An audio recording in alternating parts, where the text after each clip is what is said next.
Olá pessoal, eu sou o Pedro Brandão, professor de língua portuguesa formado pela PUC do Rio de Janeiro.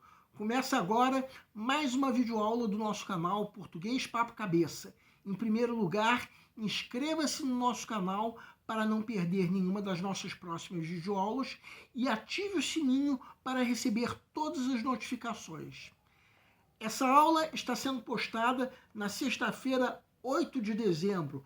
Hoje é que é o dia do cronista esportivo. A nossa aula de quarta-feira agora foi em homenagem a essa data.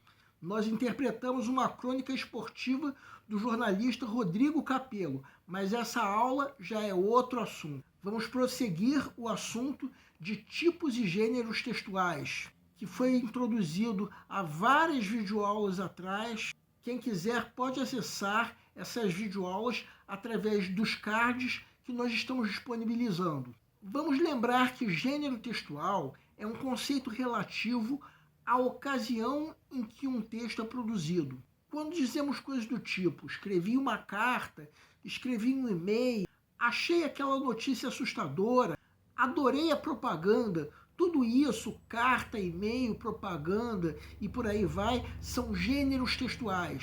Nessa aula nós vamos abordar o gênero romance regionalista. Primeiramente vamos lembrar que romance é um texto narrativo que apresenta uma história completa, composta por narrador, enredo, temporalidade, ambientação e personagens definidos de uma maneira clara. Talvez seja correto se dizer que a diferença entre o conto e o romance está no tamanho, porque o romance é uma narrativa longa, a ponto de precisar ser dividida em capítulos. Uma história que gira em torno de uma trama, que tanto pode ser uma história fictícia, como pode mesclar ficção e realidade. E a estrutura de um romance é composta, tal como a estrutura de um conto, por 4 partes. Uma introdução, que dá uma ideia do momento inicial, com uma breve ambientação de espaço, tempo, personagens e enredo. Depois, o desenvolvimento, quando se desenrolam os acontecimentos da história, relacionados com a situação apresentada na introdução. Depois, o clímax, o momento de maior tensão da história, e finalmente o desfecho, quando aí temos o resultado de tudo o que aconteceu no clímax. O gênero romance é dividido em vários, digamos assim, subgêneros. Nessa aula nós vamos abordar o romance regionalista, uma tendência que se originou no romantismo brasileiro, com uma característica curiosa. Diferentemente de outras correntes do romantismo, o romance regionalista não teve influência europeia. Trata-se de um gênero que surgiu quando a independência do Brasil já estava consolidada.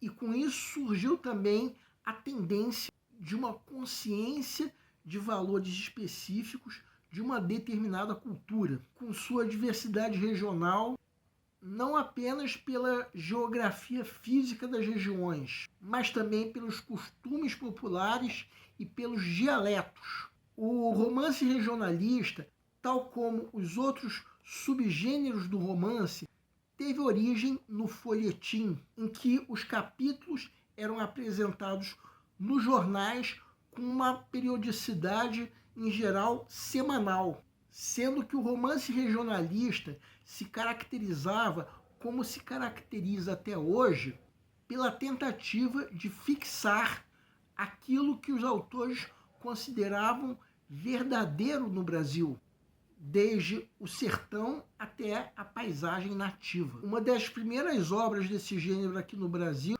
foi o Ermitão de Muquem, de Bernardo Guimarães, lançado em 1865, retratando a região interior dos estados de Minas Gerais e Goiás. Outro romance regionalista foi publicado em 1870, no caso, O Gaúcho, de José de Alencar, que, como nós podemos imaginar, enfoca os costumes e a geografia da região do Rio Grande do Sul, Não é curioso um cearense falando sobre o Rio Grande do Sul? E aí entra uma coisa talvez até mais curiosa.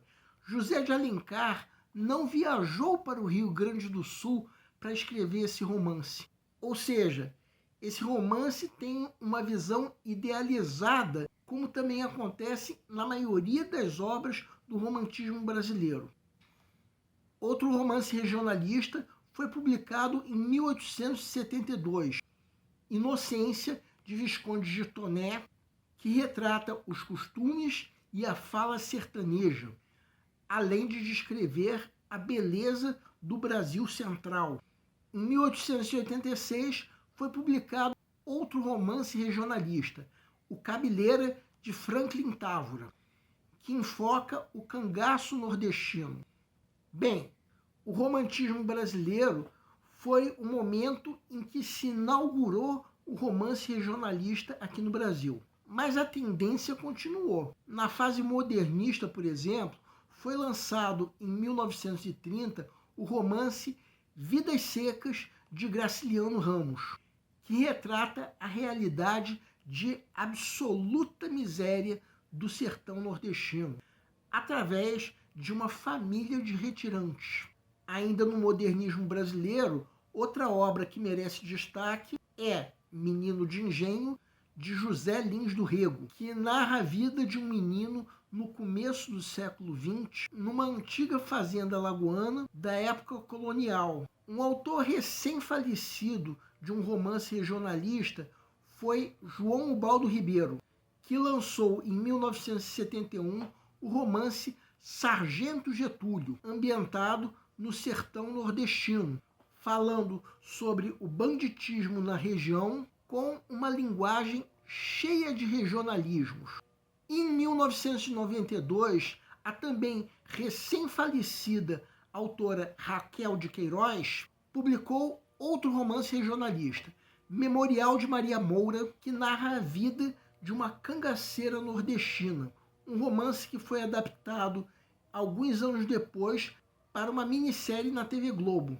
No fim das contas, são tantos os exemplos de romances regionalistas que uma única videoaula não seria suficiente para abordar todos eles.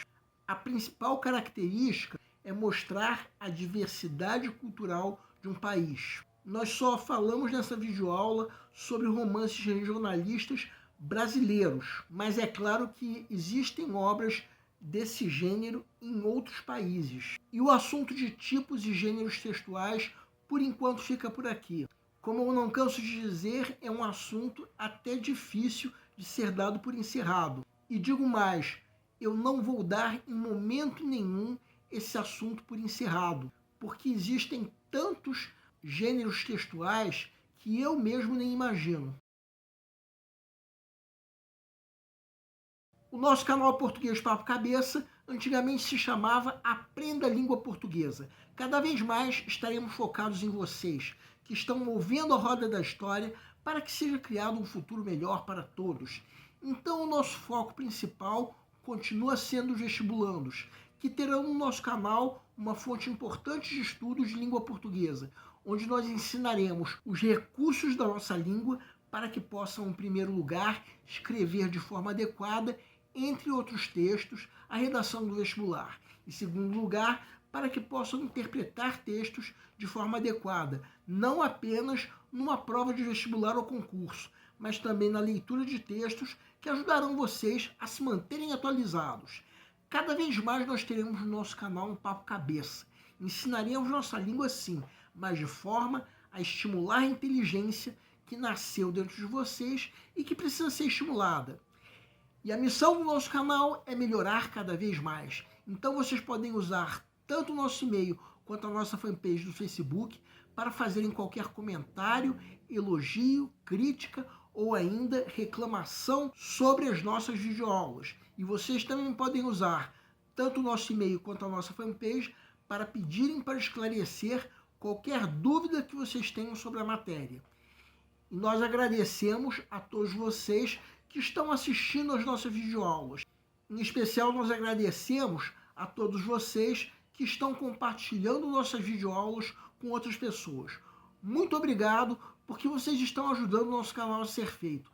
Pedimos ainda que deixem um like.